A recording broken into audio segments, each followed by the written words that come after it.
The silence after the girl spoke did not fall gently, it slammed into the room like a dropped rifle, heavy and unforgiving. Colonel Nathaniel Walker had commanded men in wars, had watched battlefields burn and cities surrender, yet nothing had prepared him for the way his daughter's eyes held his now, steady, fearless, united.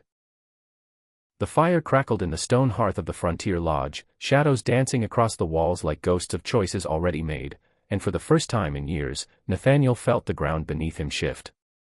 Outside, the land stretched wide and indifferent, the desert breathing slow under a blood-red sunset, but inside, something ancient and irreversible had begun. He had spoken lightly when he said, "Pick anything you want," believing he was offering comfort, distraction, a way to soothe grief after their mother's death. He had imagined dresses, horses, maybe a trip back east.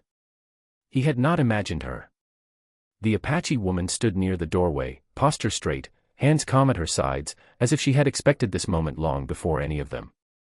Her name was Naya. She did not smile, did not flinch, did not look away. She simply waited, eyes deep as the desert night, carrying a lifetime of storms within them. Nathaniel remembered the first time he had seen her, wounded, defiant, refusing to beg when his men brought her to camp. She had been an enemy then, or so the world had told him, but even in chains, she had possessed a dignity that unsettled him. Now, standing free beneath his roof, she seemed larger than the room itself, like the land had risen and taken human form. "Girls," Nathaniel said slowly, forcing steadiness into his voice, "you don't understand what you're asking." But they did. He saw it in the way Clara's fingers tightened around her sister's hand, in the way little May lifted her chin, mimicking the woman she admired. They had watched Naya care for the sick ranch hands when no one else would. They had seen her sit with them through nights of grief, speaking few words but offering something rarer, presence. When the nightmares came, it was Naya who hummed low Apache songs until the trembling stopped. When Nathaniel drank himself into silence, it was Naya who kept the household breathing, moving, alive. "She already acts like our mom," Clara said quietly, voice trembling but unbroken. "You just never noticed." The words cut deeper than any accusation. Nathaniel turned away, staring into the fire, memories flooding back, his wife's laughter, her gentleness, the promises he had failed to keep. He had brought Naya here as an obligation, a debt paid after a skirmish gone wrong, after she saved May from a rattlesnake without hesitation. He told himself she would leave once she healed, but she stayed. And somehow, his daughters had healed too. "If you send her away," May whispered, "you'll be taking our mother away again." The lodge felt too small for the truth pressing in. Nathaniel looked at Naya then, truly looked, searching for manipulation, ambition, anything that would make this easier. He found none. Only patience. Only a woman who had already lost everything once and would not beg to lose more. "This is not something I can decide lightly," he said, though his voice betrayed him. Naya finally spoke, her voice calm as wind over sand. "I did not ask for this," she said. "I will not force it. If I leave, I leave. If I stay, it must be because your heart is ready, not because your daughters are afraid." The respect in her words struck him harder than anger ever could. That night, Nathaniel did not sleep. He walked the perimeter of the land, boots crunching against dry earth, wrestling with the weight of his past, the wars fought in the name of duty, the lives taken, the lies he had swallowed about who was civilized and who was not. By dawn, he understood something terrifying. The bravest choice was not command, but surrender. Not to another person, but to truth. When the sun rose, painting the sky gold, he returned to the lodge to find his daughters already awake, sitting beside Naya, listening to a story spoken in a language older than borders. They looked whole. For the first time since their mother died, they looked whole. Nathaniel stood there, a soldier stripped of armor, realizing that love does not arrive wearing the shape you expect.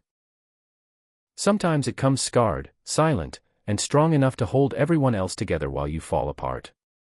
And as he opened his mouth to speak, knowing this choice would change every life bound to his, one truth burned brighter than the sunrise itself: you don't always get to choose what saves you, but you do get to choose whether you accept it. If this story has pulled you into its world, if you feel the weight of this moment and want to know what decision Nathaniel makes and what it will cost them, all morning did not bring clarity, it brought consequences.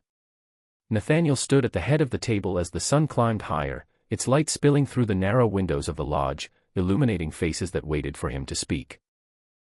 His daughters sat straight-backed, eyes hopeful but wary, as though they already sensed that hope was a fragile thing, easily broken by the words of a man who had spent his life issuing orders.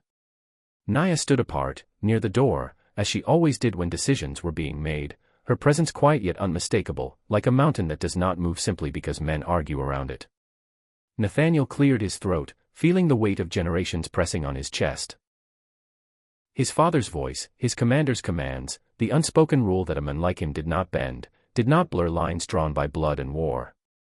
This house, he began, and stopped. He realized he did not even know what this house was anymore. A fortress. A refuge. A grave for memories he could not release. This house has known too much loss, he said finally. I cannot promise to fix that. But I will not take away what little healing has found its way here. Clara's breath caught. May's fingers tightened in her lap. Nathaniel turned to Naya, meeting her eyes fully for the first time without armor, without rank. If you choose to stay, he said, it will not be as a servant, nor as a debt owed. It will be as family, or not at all. The room held its breath. Naya did not answer immediately. She looked at the girls, then back at Nathaniel, searching not for permission but for truth. Family is not claimed with words, she said. It is proven with time, with protection, with listening. Your world will not welcome this choice. Nathaniel nodded. He knew that already. The neighboring settlers, the officers who still wrote him letters, the men who had followed his orders into Apache land, they would see betrayal, weakness, scandal. Let them say what they will, he replied. This is my home. Naya studied him a moment longer, then inclined her head, not submission, but acceptance. Then I will stay, she said, and I will stand. The girls rushed to her then, clinging to her waist, laughter and tears colliding, and something inside Nathaniel cracked open, painful and necessary. But peace, he soon learned, is never unchallenged. Word spread fast across the frontier, twisting into rumors sharper than knives. A colonel who had gone native. Children bewitched by a savage woman. A household cursed. Men arrived with tight smiles and looser morals, offering solutions disguised as concern. Nathaniel refused them all. When threats followed, burned fence posts, poisoned livestock, whispers of taking the girls away, for their own good, Naya did not panic. She prepared. She taught the girls how to read the land, how to listen for danger before it announced itself. She taught Nathaniel too, though he rarely admitted it. One night, when riders were spotted near the ridge, it was Naya who woke him, calm and precise, already positioned where the land favored defense over force. No blood was shed that night. The riders left, unsettled by a house that would not fear them. In the weeks that followed, something remarkable happened. The girls grew stronger, not harder, but steadier. Nathaniel drank less.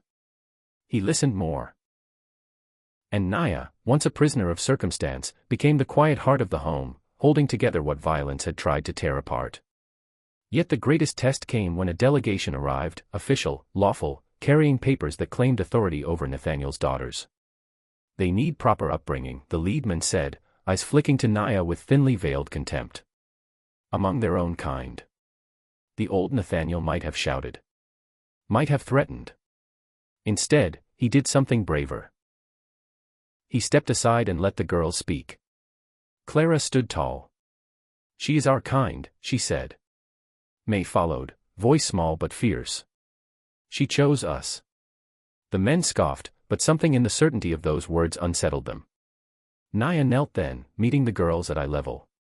If you are taken, she said softly, I will not chase you. I will trust you to remember who you are. Tears streamed down Nathaniel's face as he realized this woman loved his daughters enough to let them go if that was what safety required. In that moment, he understood what motherhood truly was, not possession, but devotion. He refused the delegation. He resigned his commission the same day, burning the last bridge to the life that had taught him to conquer instead of protect. The fallout was swift, but the house stood. Seasons passed. The land healed where it could. And one evening, under a sky heavy with stars, the girls called Naya mother without hesitation, without fear of correction. She did not answer at first. Then she pulled them close, eyes shining, and Nathaniel knew the choice he made that morning had not only saved his family, it had remade him. If this story moved you, if you believe love can cross lines drawn by hatred and fear, and if you want more stories that challenge the world and the heart at the same time, don't forget to subscribe to the channel.